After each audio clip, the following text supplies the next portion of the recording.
Hey, welcome back. Well, we're working on our orchard today. Well, what's sort of the beginning of our orchard. So I want to show you what we're doing. So these are our two silky bucks. They're silky Tennessee fainting goat bucks. So they're intact. We use them to breed. They did great this year. They both produced. They're both proven bucks. So this mess over here is our orchard. Last year we put up this fence. You know, we had big dreams of doing everything on the farm. We were gonna put wooden posts in the corners and fix it up, make it look nice. He's coming. So, and we didn't get to it, you know.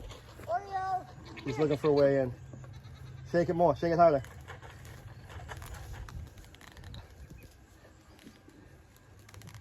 So they're tearing apart that deer fencing. That didn't do too well. They kept the deer out though. We haven't had any issues with deer. But yesterday we spent like 2 days chasing Wheezy around, the black buck that's in there. He's not motivated by grain. So he ran right through this and we chased him all over the property.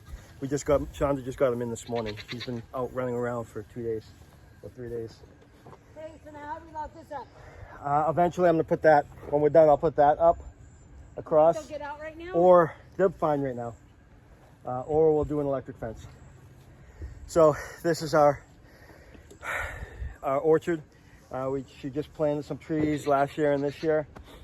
And we're both learning. I know nothing and she knows a decent amount, but not everything. We're both still learning. So I thought, well, let's leave the weeds alone. Let them grow to keep the moisture in. Because last year, our dirt gets so dry. Once it stops raining up here in North Idaho, it stops. It's like California or anywhere else in the West. Like, we don't get much rain during the summer. So the ground just turns to dust. It's not even dirt, it's just dust. So I thought keeping all the weeds in would be good, but she planted a willow tree last year, and I don't know if you can see it over there. We let the weeds grow around that, and it killed it. It choked it out. So that's dead. So I'm freaking out. Yeah, so she has a lot of trees in here that are doing pretty good for their first year. Doing amazing. For being brand new trees. Our apple tree we just planted last year, it already has apples on it. We got 5 there, 5 apple trees. Yeah, that's a grafted apple tree with 5 different types of apples on it. So you want me to tell you what kind of trees you got? So, well, hold on, let's talk about what we're doing. So, we're gonna come in here and weed the whole thing. So, we thought about the brush mower is exactly what this is for. If you've seen our other videos with our brush mowers, me using the brush mower, it's a DR Power brush mower. It's fantastic. The only problem is it died. So I'm waiting for the company to send me out to a shop for it's covered by warranty and all that. So anyway, so we can't use a brush mower in here. So tractor's too big to put in here and there's nothing really to cut with the tractor. Then the other thing is a small riding mower, but that might just be a little too much. And I thought we started pulling, I said, let's start with pulling the weeds around the trees first and go from there. And I thought, what the heck are we doing? We got goats. We got 21 of them. Yeah, we got 21 goats. So we protected each tree. We're still going to do the apple tree over here. We protected each tree and we brought the goats in. We'll leave them in here for a couple days. We'll move them at night. Yeah, we may move them at night just to make sure they don't eat too much. But also there's some weeds in here that I'm very concerned with. Yeah, but they seem to know. Well, we've been rotationally grazing them all summer until recently, but that's another whole video. That's a mess that's happened as well. But anyways. So we're going to let them graze all this down. You know, just protect the trees, keep them away from eating the trees, and let the animals work for us.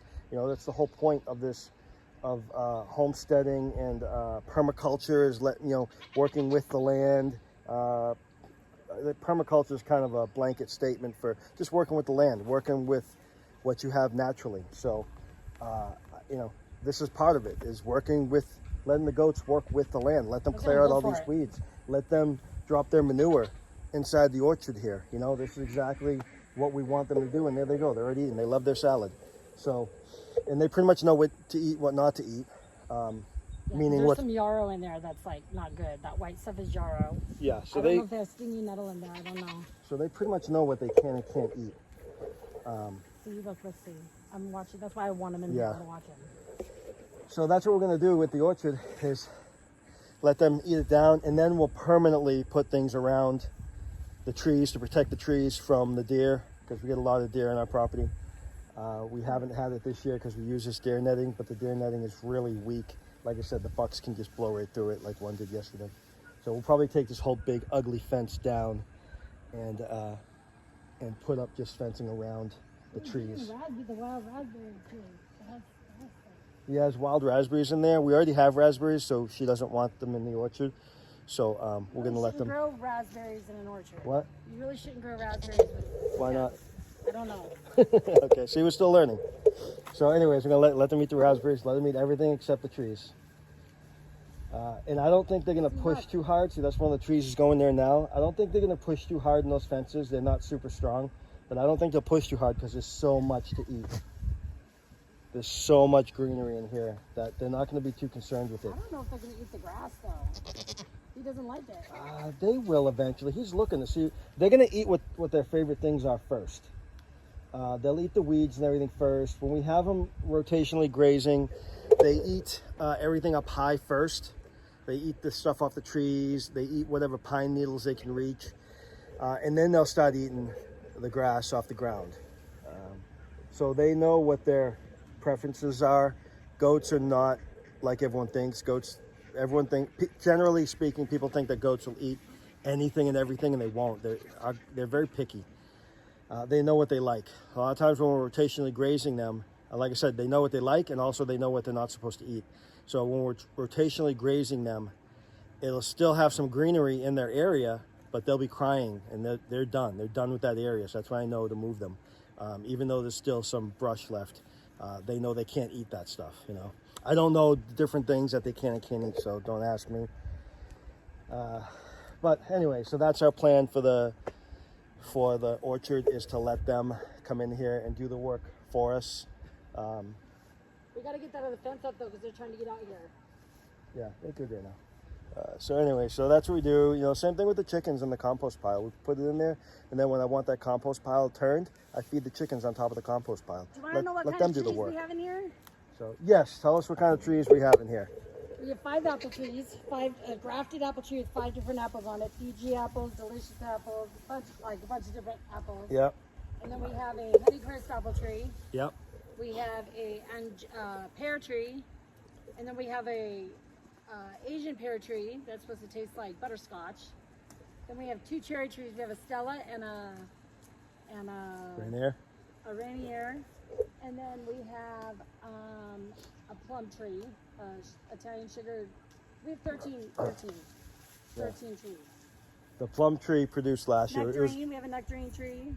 The plum tree was already on the property. That was great. They produced a lot last year, and they were delicious. And I made jelly. Yeah, she made some plum jelly out of them. I would eat handfuls. They're small. I would eat, grab handfuls every day. They're sweet. They're sugar plums. Sweet. Yeah, they're sugar plum. They're Italian plums, also known as sugar plums.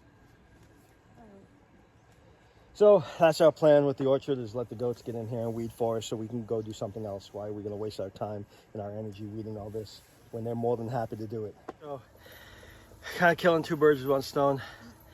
The bucks, they were okay in there, but they ran right through the deer netting again because they want to go wherever they want to go. So they didn't want to stay in there, even though there's plenty for them to eat in there. So we brought all our adult does and wethers over here, and we're separating them from the kids right now because we need to start weaning them, because they're all about 8 weeks right now. So they should be weaned, and we haven't been keeping up on that. So that's our fault. But so we can start something like this, bringing them over during the day, letting all the does and wethers over here during the day, and keeping the kids over there during the day, and then we'll put them back together tonight. So it's a good way to wean the kids, and a good way to weed the garden. So weeding and weaning all in one shot. So they do really good as well. It takes a little bit more of them to clear out an area compared to the bucks. But we have 4 more in there now. But yeah, now we have 4 extra, right? So how many do we have? 8 total? 2, 4, 6, 8. Yeah. So 8 compared to the 2 bucks. Cause the other 2 bucks, the Nigerian dwarf bucks, are good. They don't. One of them is not grain driven, so he doesn't follow us as well. But either way, 4 bucks would probably take. Sorry. It's hot and humid out today. Very rare humid day up here in North Idaho. We don't get a whole lot of humidity. But 4 bucks is about the equivalent to 8 does and wethers. The bucks could probably, if we put all 4 of them in here, they could probably go through it quicker than these 8. But these 8 will do a good job as well. So we're not worried about it. And they listen. And they listen a lot better than the bucks do. So they're a lot easier to control. Our bucks are really nice, but they're kind of, you gotta, with these ones, you tell them where you want them to go. With the bucks, you ask them to go where you want them to go. Oh yeah, there you go. So they should do pretty good. We'll see how many days it takes. Like I said, we'll leave them here during the day, and this evening, when it's time to feed again, we'll probably bring them back over and put them back with their kids. Well, we will do that. So during tonight's feeding, we'll bring them back. So leave them in here during the day. So Yeah, they so should they do don't pretty eat good. my orchard. Yeah, we don't want them to overeat. We don't want them to eat up the. We don't want them to start climbing. As long as there's stuff on the ground for them to eat, they won't climb as much. They will try to get the pine needles off that one pine tree that's in there. I'm okay with that. I hope they don't try to jump on the other trees. They won't jump on the other trees until there's nothing left on the ground that they want. Once that happens, then they will start jumping on those cages.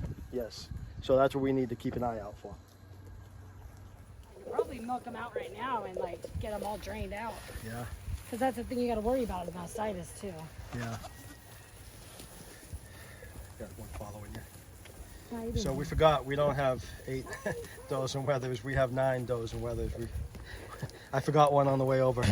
She's awesome. So Ruby's roaming around the property, but Ruby's my favorite. She's like my puppy dog. So we'll go find her. And Ruby's a really, really, really good mother. I don't think she wanted to leave her baby over there. Ruby! Ruby's got two doelings, and she don't want to leave them. Ruby! Come on!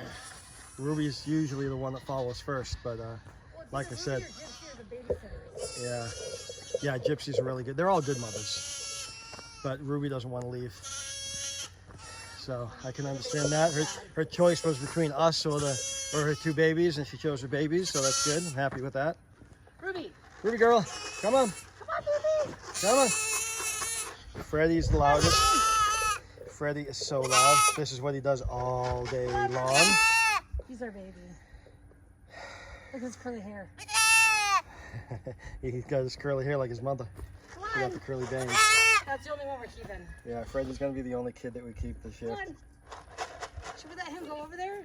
No, because we don't want him Oh yeah. Come on, Ruby! eating. Look at her.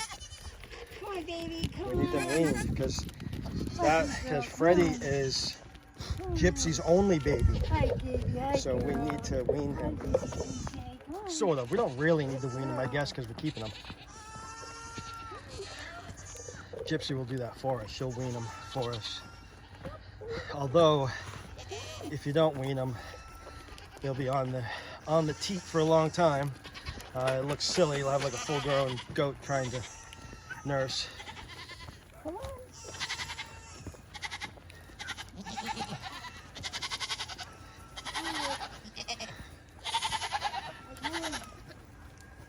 Greg, I need your help. Open it. Okay.